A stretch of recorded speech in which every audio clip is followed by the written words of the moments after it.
ಹಾಸನದಲ್ಲಿ ಐಪಿಎಸ್ ಹರ್ಷವರ್ಧನ್ ಸಾವನ್ನಪ್ಪಿರುವ ಪ್ರಕರಣ ಇದು. ಕನಸು ನನಸಾಗುವ ಸಮಯದಲ್ಲಿಯೇ ಒಂದು ದುರಂತ ನಡೆದು ಹೋಗಿದೆ. ಟೈರ್ ಏನೋ ಬ್ಲಾಸ್ಟ್ ಆದ ಕಾರಣದಿಂದಾಗಿ ಕಾರು ಜೀಪು ಮಗುಚಿ ಆನಂತರ ಉದಯೋನ್ಮುಖ ಒಬ್ಬ ವ್ಯಕ್ತಿ ಐಪಿಎಸ್ ಓದಬೇಕು ಅಂದರೆ ಎಷ್ಟು ಶ್ರಮ ಹಾಕಿರ್ತಾನೆ, ಇನ್ನೇನು ಜಾಬ್ ಬಂತು ನಾನು ರಿಪೋರ್ಟ್ ಮಾಡ್ಕೋಬೇಕು ಎನ್ನುವ ಸಮಯದಲ್ಲಿ ಒಂದು ಅಪಘಾತ ಆಗಿ ಆ ವ್ಯಕ್ತಿ ತೀರ್ಕೊಂಡ್ಬಿಟ್ಟಾಗ ಆ ಮನೆಯವ್ರ ಕತೆ ಏನು, ಆ ವ್ಯಕ್ತಿ ಹಾಕಿದಂಥ ಎಫರ್ಟ್ಗಳ ಕಥೆ ಏನು, ಎಲ್ಲ ಒಂಥರ ನೋವಾಗುವಂಥ ವಿಚಾರ ಇದು.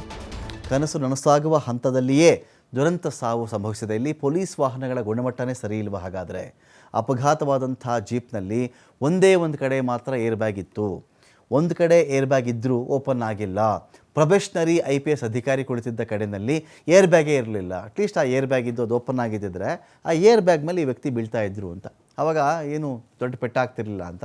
ಏರ್ ಬ್ಯಾಗ್ ಇಲ್ಲ ಅಂದರೆ ಯಾವುದು ಇಮಿಡಿಯೇಟ್ ಮೆಟೀರಿಯಲ್ ಇರುತ್ತೋ ಅದಕ್ಕೆ ತಲೆನೋ ಏನೋ ಹೊಡೆದು ರಕ್ತಸ್ರಾವವಾಗಿ ಸತ್ತು ಹೋಗ್ತಾರೆ. ಏರ್ ಬ್ಯಾಗ್ ಇರಲಿಲ್ಲ ಅಲ್ಲಿ. ಇನ್ನೊಂದು ಕಡೆಗೆ ವಾಹನ ಗುಣಮಟ್ಟ ಸರಿ ಇದ್ದಿದ್ದರೆ ಇವರು ಪ್ರಾಣ ಉಳಿತಾ ಇತ್ತು. ಸರ್ಕಾರ ಇದನ್ನು ಸೂಕ್ತವಾಗಿ ಪರಿಶೀಲನೆ ಮಾಡಬೇಕು. ಹಾಸನ ಶಾಸಕ ಸ್ವರೂಪ್ ಪ್ರಕಾಶ್ ಈ ಥರ ಒಂದು ಮನವಿಯನ್ನು ಮಾಡಿಕೊಂಡಿದ್ದಾರೆ.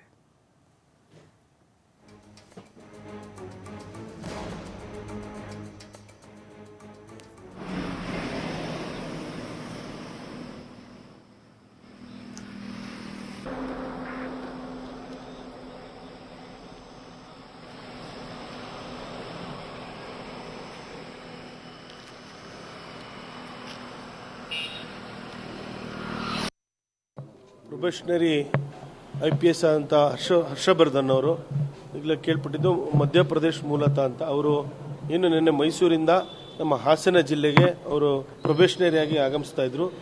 ಅವರು ನಿನ್ನೆ ಕಿತ್ತಾನೆಗಡಿ, ನಮ್ಮ ಹಾಸನ ತಾಲೂಕು ಕಿತ್ತಾನೆಗಡಿ ಹತ್ರ ಅವರು ಅಪಘಾತಗೊಂಡು ನಿಧನ ಹೊಂದಿರೋದು ನಮಗೆಲ್ಲರೂ ಕೂಡ ಬೇಸರ ತಂದಿದೆ. ಬಹಳ ದುಃಖ ಭರಿತ ಕೂಡ. ಬಹಳ ಚಿಕ್ಕ ವಯಸ್ಸು ಕೂಡ, 26 ವಯಸ್ಸಿನಲ್ಲೇ ಅವರು ದೊಡ್ಡ ಮಟ್ಟದ ಸಾಧನೆಯನ್ನು ಮಾಡಿದಂಥವರು. 30-35 ವರ್ಷ ಅವ್ರಿಗೆ ಸರ್ವಿಸ್ ಮುಂದೆ ಇರ್ತಿತ್ತು.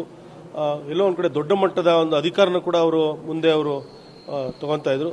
ಭಾಳಷ್ಟು ಬೇಸರ. ನಾವು ಕೂಡ ಅವರ ಒಂದು ಮೃತದೇಹನ ನೋಡೋಂಥ ಸಂದರ್ಭದಲ್ಲಿ ಭಾಳಷ್ಟು ಬೇಸರ ಆಯಿತು. ತಲೆಗೆ ತೀವ್ರವಾದ ಪೆಟ್ಟು ಬಿದ್ದಿದೆ. ಅವ್ರಿಗೆ ಭಗವಂತ ಅವರ ಆತ್ಮಕ್ಕೆ ಶಾಂತಿ ಕೊಡಲಿ ಅಂತ ಈ ಸಂದರ್ಭ ನಾನು ಭಗವಂತನಲ್ಲಿ ಪ್ರಾರ್ಥಿಸ್ತೇನೆ. ಅವರು ನಿಧನಗೊಂಡಿರೋದು ಅವ್ರ ಕುಟುಂಬಕ್ಕೂ ಕೂಡ ಈ ಒಂದು ಶಕ್ತಿ ಭರವಸದ ಶಕ್ತಿ ಕೊಡಲಿ ಭಗವಂತ ಅಂತ ಕೂಡ ಈ ಸಂದರ್ಭದಲ್ಲಿ ನಾನು ಭಗವಂತನಲ್ಲಿ ಪ್ರಾರ್ಥಿಸ್ತೇನೆ. ಭಾಳಷ್ಟು ನೋವು ತಂದಿದೆ. ನಮ್ಮ ಹಾಸನ ಜಿಲ್ಲೆಗೆ ವಿಶೇಷವಾಗಿ ಇಂಥ ಒಂದು ದುರ್ಘಟನೆ ಆಗಬಾರ್ದಾಗಿತ್ತು. ಎಲ್ಲೋ ಒಂದು ಕಡೆ ನಮ್ಮ ಸರ್ಕಾರನೂ ಕೂಡ ಇದನ್ನು ಮುನ್ನೆಚ್ಚರಿಕೆಯನ್ನು ತಗೊಂಡು ಈಗಾಗಲೇ ಗಂಭೀರವಾಗಿ ಪರಿಗಣಿಸಬೇಕು ಅಂತ. ಯಾಕೆಂದರೆ ಎಲ್ಲೋ ಒಂದು ಕಡೆ ಜೀಪು ನಾನು ಕೇಳ್ಪಟ್ಟಿರೋದು ಎಲ್ಲೋ ಒಂದು ಕಡೆ ಟೈರ್ ಬರ್ಸ್ಟ್ ಆಗಿ ಇದು ಆಕ್ಸಿಡೆಂಟ್ ಆಗಿದೆ, ಅಪಘಾತ ಆಗಿದೆ ಅಂತ ಕೇಳ್ಪಟ್ಟಿದ್ದೀನಿ. ಆದರೆ ತನಿಖೆ ಆದ ನಂತರ ಅದೇನು ಸತ್ಯಾಸತ್ಯತೆ ಹೊರಗೆ ಬೀಳುತ್ತೆ. ಆದರೂ ಕೂಡ ಏನು ಒಂದು ದೊಡ್ಡ ಮಟ್ಟದಲ್ಲಿ ಅಧಿಕಾರನ IPS ಅಧಿಕಾರಿಗಳಿಗೆ ಒಂದು ಪ್ರೊಬೆಷನರಿ ಅಂಥವ್ರಿಗೂ ಕೂಡ ಒಂದು ಜೀಪ್ನ ಕೊಡುವಂಥದ್ದು, ಎಲ್ಲೋ ಒಂದು ಕಡೆ ಏರ್ ಬ್ಯಾಗ್ ಇರೋಂಥ